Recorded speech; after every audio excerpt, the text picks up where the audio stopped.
Illinois faces some big challenges. Today, we're about to hear a truly honest analysis of the problems we face. Equally as important, you'll also hear an in-depth discussion of some practical solutions. This is your radio source for stories, the insight, and the answers you won't hear anywhere else. Not in the media and not coming from Springfield. You're listening to Illinois Rising, presented by the Illinois Policy Institute. Now, here's your host, AM 560's Dan Proft.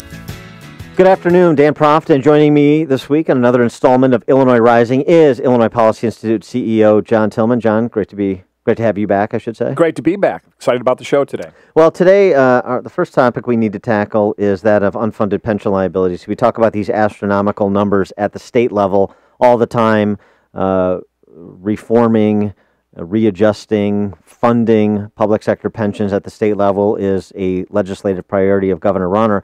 But it's also a matter of kind of existential challenge at the local level, local units of government, something that mayors and village boards are dealing with.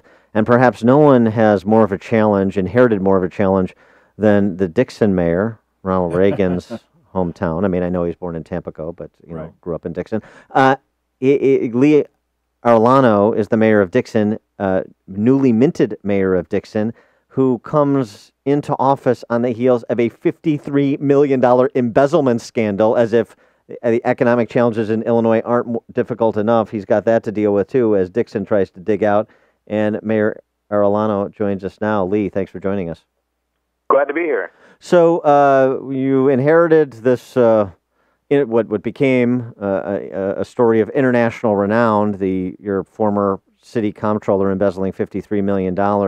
I know that Dixon was made approximately whole by the combination of the insurance and the auditors insurance, who failed to catch this embezzlement scheme. But where does Dixon find itself just in terms of kind of recovering from that and then transitioning to the challenges that other municipalities are facing as well, most notably unfunded public sector pension liabilities?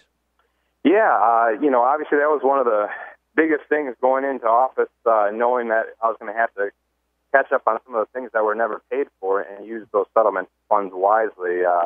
One of the biggest problems we have is the holes in the ground, the infrastructure issues. That's kind of what got ignored when the city didn't have money. One of the biggest long-term things that's affecting our budget is infrastructure and pensions. I would probably put the two biggest issues coming up for Dixon, both during my term and going forward. Well, Lee, John Tillman here. I think the reason this is important to understand a town like Dixon, people have driven out west of the city of Chicago, out on I-88. It's a great place to stop and visit and shop at all the local places. But the thing that I think is interesting is Dixon is really a precursor in many ways to what's happening to the state, what we call the crowding out effect. And you could probably take that whole settlement and put it in the pension fund. It still wouldn't be enough. Talk a little bit about what's happening in the crowding out effect in local services to the people of Dixon because the pensions are out of control. I'm sorry, I'm losing you there a little bit, John. I was saying, can you talk about the crowding out effect in your city budget when the pension payments keep ballooning, the infrastructure demands keep growing, local services are still necessary to pick up the trash and all the rest. The rest of your budget is getting crowded out. Yeah, that's absolutely true, and that's exactly what the pensions are basically projected to do in the city. As various governments have realized that they haven't accounted for the looming cost of pensions over the years well, they've had to change their accounting practices. And once we look at more realistic effects on future budgets, it gets really ugly. And the interesting thing is Dixon is one of the better cities in Illinois in terms of positioning, which blows my mind because I know that our fire pension is only a little over 50% funded. Our police pension is only somewhere around 60%. The city of Dixon has been making double payments over what they were projected to owe, and still each year we've been less funded, which tells you how huge that problem is. I mean, we'd have to get up to 2.5 to 3 times payments, and we're starting to talk a quarter of the budget each year going to just pensions, not labor, not infrastructure, not all the other costs, just the pension side of it, and that's a huge hole. Which is the microcosm of what's happening at the state level. But so what are the conversations like between you and members of your board and representatives from those public sector unions, police, fire, public works, just in terms of understanding what the nature of the problem is and what kind of cooperation you're getting? I think the interesting thing is everybody knows there's a problem. The union reps understand there's a problem. The pension boards, the city police and fire pension boards understand there's a problem. And we all kind of agree on the scope of the problem, which is good. It's a critical first step. I think we're all on the same page there. The problem is how to solve it. I think the union side has suggested, well, we should just take recovery funds and just catch up with the pension or make triple payments or, do whatever it takes.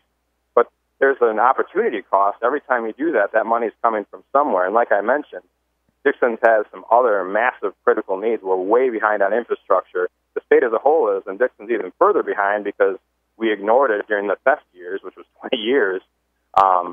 And there's opportunity cost with that. So you can't just take money from another account and put it in there to catch up and not have an impact. It's a huge impact. Well, we see this at the state level. AFSCME, in their proposal to the governor, has proposed essentially a 28% salary increase over 4 years. Obviously, that is something that is not financeable, particularly with the current state of state finances. Well, what's happening with your conversations with unions at the local level in terms of any give on salary and benefits? It's looking like a tough conversation because one of the problems we have in the city, I'll list two major problems, and one is the expectations game. So, your average employee, Dixon has about 100 employees, they get that there's a problem, but they've never seen anybody panicking about it before, so they're used to getting both really good pay and really good, medical and fringe benefits and a pension, and they don't really factor it in. If a public works employee starts at $60,000, he doesn't factor in that the city's paying another 10 to 15 in medical costs, and the pension adds another probably about $20,000 per working year. But he doesn't look at himself and say, I make $90,000 a year, even though the city's paying more than that for him. He says, I'm making $60,000. Right, and so the expectations game is rough. And the other expectation I think is important to communicate to taxpayers and tell the truth about what this fight is about. This fight is about the future earnings of the people of Dixon, the private taxpayers. And this is a fight between the people who work for those taxpayers in government for their future earnings that they extract from the wallets of your taxpayers. So it's very important to not leave this abstract. This means when they're making these demands, they're demanding that their neighbor across the street, the Little League coach, the parents of their kids' friends, the people they go to church with. It's almost like you're at church and they're expecting their neighbors to pass the plate and continue to have these large salaries for the employees while their own incomes go down because this problem isn't solved. And that's why I think what's dangerous about this from a sort of a civic point of view is it's creating a wedge issue between the people who work for government, who are funded by the private taxpayers, and we're going to treat each other as enemies if we don't figure out a healthy resolution that respects both sides of that equation. Yeah, no, I agree completely. And one of the things that makes it so frustrating to deal with is it's such a hidden cost. The employees don't factor it in when they think about what they're making. Taxpayers don't really factor it in. One of the things I think the city of Dixon has tried to focus on is talking about the total compensation package so that everybody has a real understanding of what we're paying per employee and how good their compensation packages is. We don't want to demean the work they do. I think we have phenomenal employees in the city of Dixon, but we need to set the expectations, as you mentioned, both for the public as well, but also for the employees, of what this actually costs the taxpayers and how well compensated they are. The other big problem I mentioned is cities don't have the ability to negotiate the pension formulas. So the only way we can really impact the pension formulas is to rip more money out of other parts of the account or to control our wages. We're talking to Dixon Mayor Lee Arellano. Lee, the other interesting thing is you're kind of uniquely positioned with these conversations because you're a small business owner in Dixon.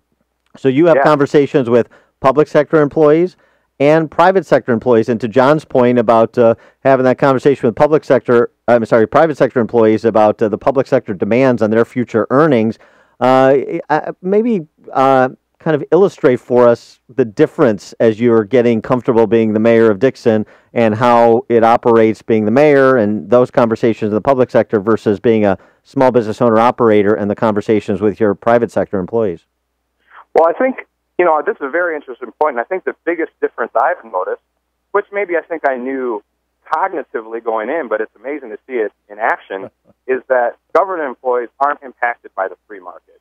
And to use, a public works employee example, Well, if we put out an advertise for a public works employee, we'll get hundreds of applicants, and many of them will be top-notch.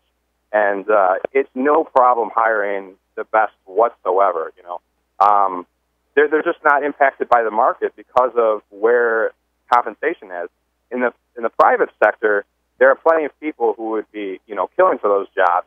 So if it was run closer to a private business, you'd probably have a lot more employees for the exact same payroll. You'd be getting a lot more things done, and the city would be able to do a lot more projects in-house instead of contracting out and giving other people margins, which means the taxpayers would save money. But unfortunately, you know, they're almost completely immune from that free market effect, whereas a private employer, he knows roughly what the wages are in his given sector, and he can play close to that. So and that adds up to a big price difference for taxpayers. He is Dixon Mayor Lee Arellano. Lee, thanks so much for joining us. Appreciate your time. Absolutely. And, you know, it's interesting, John, to note as well, just talking about Lee and these salaries. State of Illinois, this is not well publicized, State of Illinois adjusted for cost of living, highest paid state employees in the nation.